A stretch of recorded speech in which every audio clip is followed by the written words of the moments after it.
La ira, una deuda del ego y el camino hacia la liberación interior.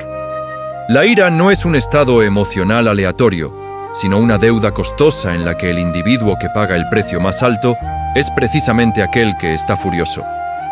No hace falta recurrir a metáforas lejanas sobre la bruma o el atardecer para entender que, cuando la sangre sube al cerebro, la razón cede su lugar al instinto animal. En ese instante, el ser humano pierde su autonomía y se convierte en esclavo de los impulsos electroquímicos de su sistema nervioso. La ira es, en esencia, un veneno preparado por el orgullo herido y bebido por la falta de conciencia y lucidez, con la vana esperanza de que sea el oponente quien sucumba. Visto desde la lente del Buda, la ira es la manifestación más clara del apego al yo, es decir, al ego. Cuando un deseo no se cumple, cuando una autoimagen es insultada o cuando la realidad no se ajusta a la voluntad propia, el ego ruge para proteger su territorio espiritual. El budismo no considera la ira como un pecado que deba ser castigado con humillación, sino como una enfermedad grave, un estado de oscurecimiento de la percepción conocido como ignorancia o avidya. Imagine la mente como una casa. Cuando el fuego de la ira estalla, lo que debe hacerse de inmediato no es correr tras el pirómano para pedir explicaciones, ni sentarse a analizar por qué lo hizo. La única acción sabia es permanecer en la casa y extinguir el fuego. Perseguir al enemigo mientras la propia casa arde es la cúspide de la necedad. En la filosofía budista, la imagen del carbón ardiente es una prueba contundente. Quien desea lanzar un carbón encendido a otro para vengarse, sentirá primero la quemadura en la palma de su propia mano. El dolor de la ira reside en quien la emite, y no siempre llega a quien la recibe. La transformación de la ira en el budismo comienza con la observación de la respiración. Esto no es un truco psicológico superficial, sino una técnica biológica para devolver al sistema nervioso el equilibrio, pasando del estado de lucha o huida al estado de calma. La respiración es el ancla que impide que la mente sea arrastrada por la catarata de las emociones. Al reconocer que estoy sintiendo ira, se establece una distancia entre el sujeto y la emoción. La ira ya no es uno mismo, es solo un fenómeno psicológico que transita, como una nube negra que oscurece el cielo momentáneamente. Al dejar de identificarse con la ira, su poder se debilita. La atención plena o sati actúa aquí como un observador objetivo, contemplando la ira desde su chispa inicial y su estallido hasta su extinción, sin intervenir con juicios. En contraste con la profunda introspección del budismo, el taoísmo de Lao Tse y Chuangzi aborda la ira con una actitud liberal, fluyendo con la naturaleza y la filosofía del no-yo llamada Wu Wei. El taoísmo ve el mundo como un flujo incesante de Qi, que es la energía vital. La ira es una obstrucción, una obstinación que intenta detener el flujo natural del universo. Lao Tse enseñó sobre la suavidad del agua. El agua nunca se enoja con la roca, simplemente fluye a su alrededor o se filtra a través de ella. La flexibilidad y la blandura son, de hecho, las fuerzas más persistentes, capaces de someter a lo más rígido.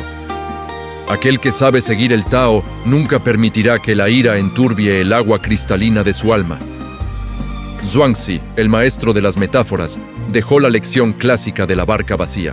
Si alguien está remando en un río y una barca sin tripulación choca contra la suya, incluso la persona más temperamental no se enfurecerá. Simplemente empujará la barca vacía y continuará su viaje. Pero si en la otra barca hay una persona, los gritos y la indignación estallarán de inmediato. ¿Por qué? Siendo el mismo choque, la reacción es diferente. La respuesta reside en la presencia de alguien. Al creer que hay un sujeto que intenta agredirnos deliberadamente, el yo se levanta para contraatacar. El secreto taoísta ante la ira es convertirse uno mismo en una barca vacía. Si uno vive sin ego, sin orgullo que proteger y sin fama que mantener, ¿quién podría hacerlo enojar? Cuando no hay un blanco al que disparar, la flecha del insulto cae en el vacío. La ira del mundo es como el viento que sopla a través de las grietas de una montaña. Si nuestro corazón es tan vasto y vacío como una cueva, el viento solo creará música y no podrá destruir las paredes de roca. vivir sin considerarse el centro del universo, sin situar al yo por encima de todas las cosas, es la forma de erradicar la ira de raíz. La diferencia entre el ayer y el hoy radica en que el ser humano moderno tiene demasiadas herramientas para alimentar la ira, pero muy poco espacio para transmutarla. En una sociedad que exalta el ego individual, se alienta a cada persona a afirmar su posición, a tener voz y a responder para no ser considerada débil. La ira se viste inadvertidamente con el ropaje de la justicia o el amor propio. La gente se enoja por una mirada extraña en la calle, por una publicación en las redes sociales o por el retraso de un servicio. La ira moderna es contagiosa y resonante.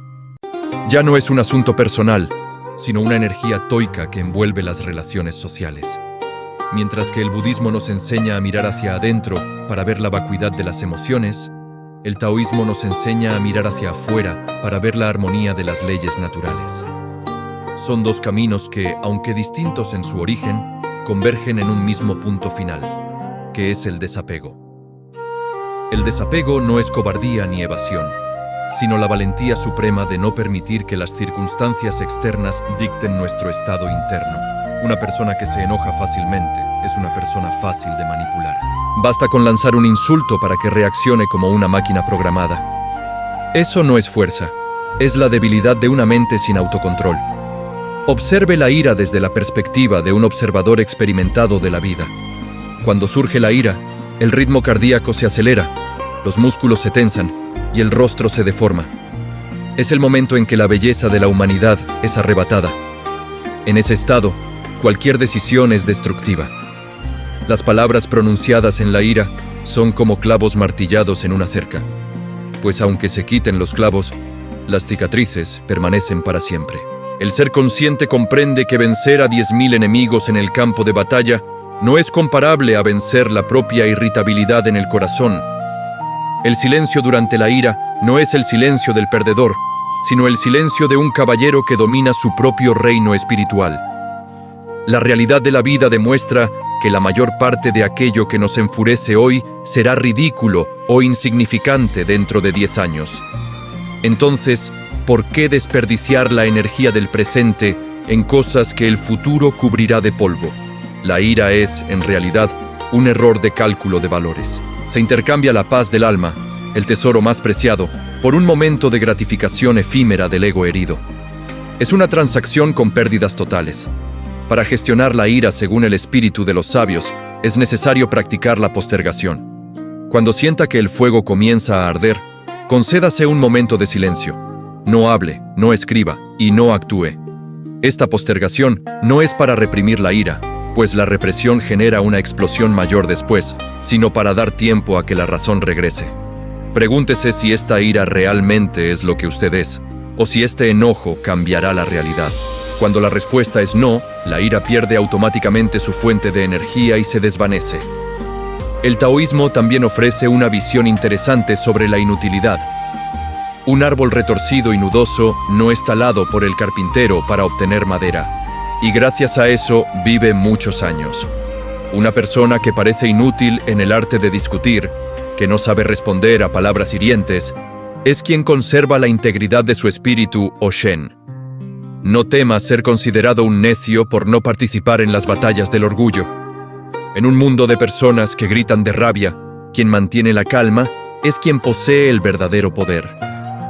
La filosofía del Buda sobre la compasión, conocida como Karuna, es también un antídoto específico para la ira. La compasión no es un concepto abstracto, sino la capacidad de comprender el sufrimiento ajeno. Cuando alguien nos insulta, en lugar de enojarnos, intentemos ver la inestabilidad, el miedo y la carencia de amor en su corazón. Una persona feliz y llena de energía positiva nunca buscará dañar a los demás. El que está furioso es, en realidad, una víctima de los fantasmas de su propia mente. Al verlo así, nuestra ira se transforma en compasión. Y cuando la compasión florece, la ira no tiene tierra donde sobrevivir. En el breve viaje de la vida humana, gastar tiempo en la ira es un lujo que no podemos permitirnos. El mundo funciona a su manera, y no cambiará su órbita por el enojo de un individuo. Las piedras siguen siendo duras, El agua sigue fluyendo y el corazón humano sigue teniendo sus rincones oscuros. Aceptar la realidad tal como es, sin imponer expectativas subjetivas sobre todas las cosas, es la cumbre de la sabiduría. Al terminar el día, preguntémonos qué hemos dejado al mundo, si heridas por palabras coléricas o la serenidad de un alma empática. La ira puede dar una falsa sensación de poder por un momento, pero la ecuanimidad es lo que construye el carácter duradero de un ser humano. Dominar la ira no es aprender a reprimirla, sino aprender a ver a través de ella para descubrir la vacuidad del ego. Cuando el yo deja de ser una fortaleza que necesita protección, el mundo se vuelve pacífico y los roces cotidianos se convierten solo en ondas leves sobre la superficie de un lago tranquilo. La mayor libertad del ser humano no es hacer lo que uno quiera, sino no estar obligado a reaccionar de la manera que la ira ordena. El verdadero vencedor es aquel que puede sonreír ante un insulto, no porque no lo escuche, sino porque sabe que esas palabras no tienen lugar en la morada de su alma pura. Esa es la verdad última hacia la cual tanto el budismo como el taoísmo se orientan, un estado de vida en el que ningún fuego externo puede quemar la paz interior.